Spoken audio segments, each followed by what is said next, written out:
শিল্পাঞ্চলে আইন শৃঙ্খলার অবনতির প্রতিবাদে দুর্গাপুরে বিজেপির প্রতিবাদ মিছিল।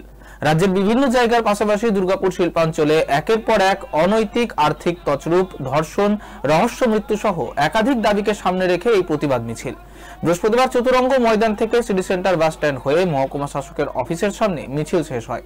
মিছিল শেষে মহকুমা শাসকের অফিসে স্মারকলিপি জমা দেওয়া হয় বিজেপির পক্ষ থেকে। এদিনের এই প্রতিবাদ মিছিলে উপস্থিত ছিলেন দুর্গাপুর পশ্চিম বিধানসভার বিধায়ক লক্ষণ ঘড়ুই সহ বিজেপি নেতৃত্ব।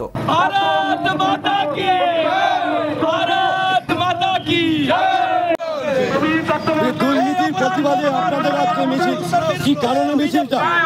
একদিন কয়েকদিন ধরে দুর্গাপুর এসবিএসটি যে সংস্থা আছে সেই সংস্থার লক্ষ লক্ষ টাকা চুরি, সঙ্গে সঙ্গে আমাদের রঘুনাথ মুন্সি স্কুল, সেই স্কুলের বাচ্চাদের মৃত্যু, সাপের মৃত্যু, সঙ্গে সঙ্গে দুর্গাপুর নারী ধর্ষণ এবং রাহুল গান্ধী, কল্যাণ ব্যানার্জি যে ভারতবর্ষের রাষ্ট্রপতির উপর যে অপমান করেছেন তার প্রতিবাদে যুব মোর্চার প্রদীপ মন্ডল, গাঙ্গুলি সমস্ত বিক্ষোভ মিছিল হচ্ছে।